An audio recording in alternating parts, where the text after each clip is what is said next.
जय हिंद साथियों, मैं चंदा क्लास 6 के एनसीईआरटी का चैप्टर 2। तो पिछले अध्याय चैप्टर 1 क्या, कब, कहाँ और कैसे के बारे में जाने थे। तो चलिए आज हम चैप्टर 2 आखेटक खाद्य संग्रह से भोजन उत्पादक तक के बारे में जानते हैं।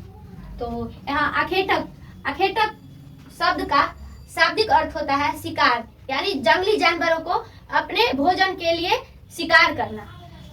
और खाद्य संग्रह का अर्थ होता है भोजन की चीजों का संग्रह यानी इकट्ठा करना।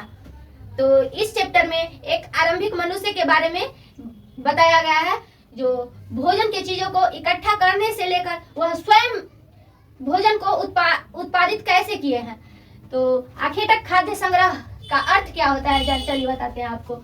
भोजन को इकट्ठा करने वाली विधि के आधार पर ही आरंभिक मनुष्य को आखेटक खाद्य संग्रह के नाम से जानते हैं।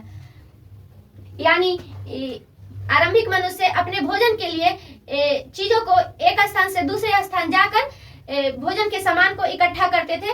इसी को आखेटक खाद्य संग्रह कहते हैं। तो चलिए देखते हैं। एक और शब्द आती है पुरास्थल, यानी पुरास्थल का शाब्दिक अर्थ होता है पुराना स्थान।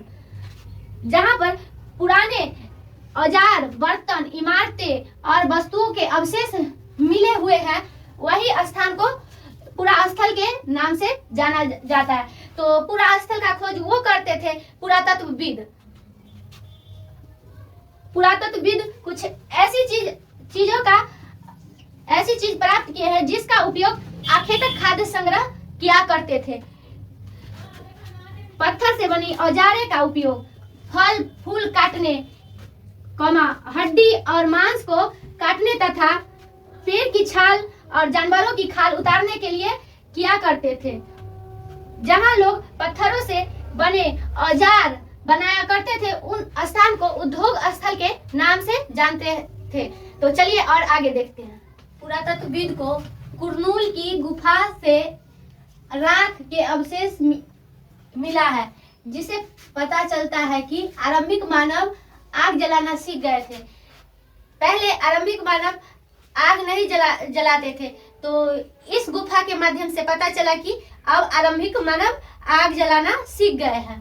तो चलिए देखते हैं आग का उपयोग वो क्यों करते थे। तो कभी कभी प्रकाश के लिए करते थे, तो कभी मांस को पकाने के लिए करते थे, तो कभी जंगली जानवर को दूर भगाने के लिए करते थे। क्योंकि आरंभिक मानव को जंगली जानवर से बचाव स्वयं को करना था, इसलिए वो आग के माध्यम से भी जानवर को दूर भगाते थे। अब आरंभिक काल का विभाजन को देखते हैं। तो आरंभिक काल का विभाजन फर्स्ट में है आरंभिक काल या पुरापाषाण काल। तो इसका टाइम है 20 लाख साल पहले से 12,000 साल पहले तक का।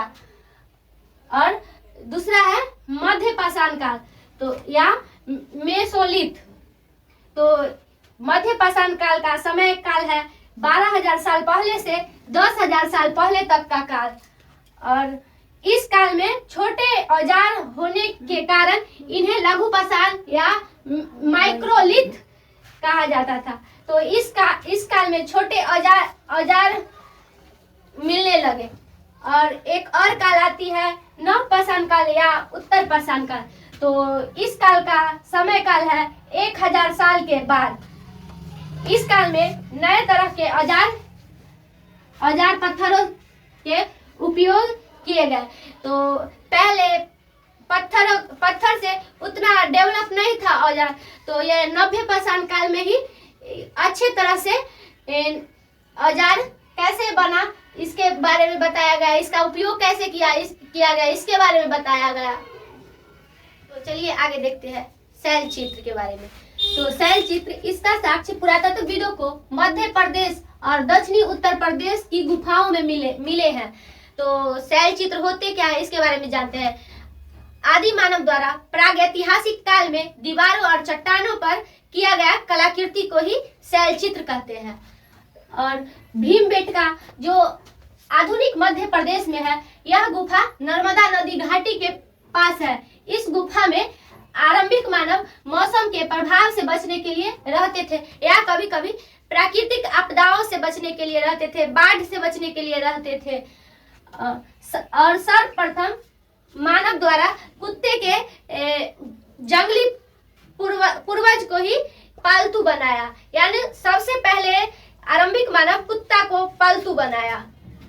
और भारत में नवपाषाण युग के दौरान ही शुतुरमुर्ग होते थे, जो महाराष्ट्र के पटनेपुरा स्थल से शुतुरमुर्ग के अंडे और का अवशेष मिला है।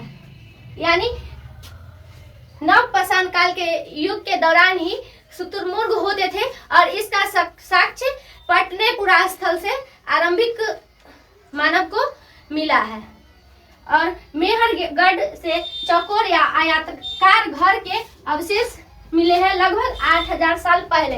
यानी पहले आरंभिक मानव शिकार करते थे तो एक स्थान से दूसरे स्थान जाया करते थे, तो इस युग में आयताकार घर का अवशेष मिला। यानी अब आरंभिक मानव अपना घर बनाने लगे और एक स्थान पर रहने लगे।